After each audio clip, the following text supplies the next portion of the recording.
एक छोटी सी घटना मुझे याद आती है, 2006 या 7 की होगी। मैं एक हॉस्पिटल में काम करता था, चेल्सी वेस्टमिनिस्टर हॉस्पिटल। लड़का आया रात के वक्त, 27-28 साल का रहा होगा, और बहुत पढ़ने में बहुत कुशाग्र बुद्धि, कैम्ब्रिज उसने टॉप किया था, बहुत अच्छी जगह से था, दिखने में भी काफ़ी डायनेमिक पर्सनैलिटी थी उसकी। और पिता उसके लंदन के सबसे रिच लोगों में से एक थे, जो वहाँ की 3 सबसे टॉप स्काई स्क्रैपर्स हैं उसमें से एक को ओन करते थे। बड़ा रिच बैकग्राउंड था। और लड़का जब तक 26-27 का हुआ, उसको कोकेन लेने की आदत पड़ गई। तो क्या है, कोकेन लेता था। अब कोकेन लेने में क्या होता है कि एक आदत पड़ जाती है, एक बीमारी हो जाती है जिसको हम लोग बोलते हैं लिलीपुशियन हेलुसिनेशन। लिलीपुट से शब्द आया है। गुलिवर एंड लिलीपुट कहानी सुनी होगी आपने, कि छोटे छोटे इंसान दिखाई पड़ते हैं, है नहीं, पर उसको दिखाई पड़ते हैं कि मेरे शरीर पर छोटे छोटे कीड़े, छोटे छोटे इंसान चल रहे हैं। तो वो क्या करता था कि इंसुलिन की सिरिंज लेके उन आदमियों को निकालने की कोशिश करता था जो थे नहीं, imaginary figures, they were not there, उनको निकालने की कोशिश करता था।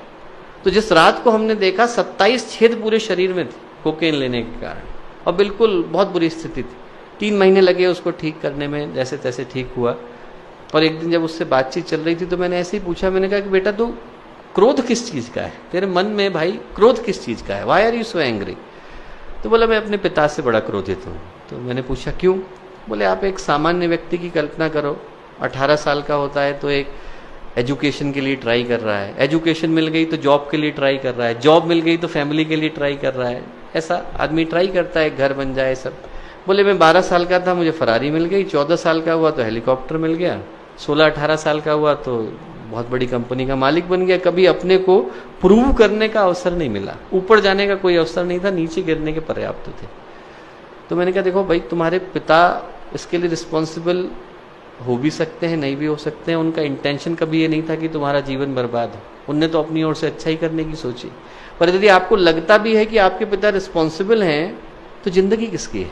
जिंदगी भर तो आप अपने पिता को ब्लेम करते हुए नहीं गुजारोगे ना, कुछ तो अपनी जिंदगी के लिए करोगे। तो उसके बाद फिर वो दिखा नहीं। 3-4 साल के बाद उसने साउथ अफ्रीका से एक पत्र लिखा और कहा कि साहब आपने जो बात कही तो बड़ा दिल में गहरे चुभ गई, और मैं पूरे विश्व की यात्रा पर निकल गया। बोले विश्व की यात्रा पर निकला, भारत पहुंचा। भारत में बस्तर एक जगह है हमारे यहाँ शांति कुंज में, बहुत सारे भाई लोग बहन लोग वहाँ से हैं, छोटा सा स्थान है, वहाँ पहुंचा तो उसने देखा एक किसान है साहब।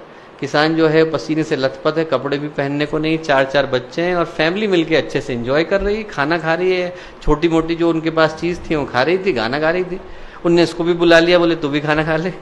तो वो जो आदमी था बड़ा बैठ गया, उसको लगा कि साहब मैं खाना खाने के लिए। उसने कहा कि इनसे पूछो, अपने इंटरप्रेटर से कहा, किसान से पूछो कि इतना खुश क्यों है, इसको पास कुछ तो है नहीं, पैसा है नहीं, क्यों खुश है?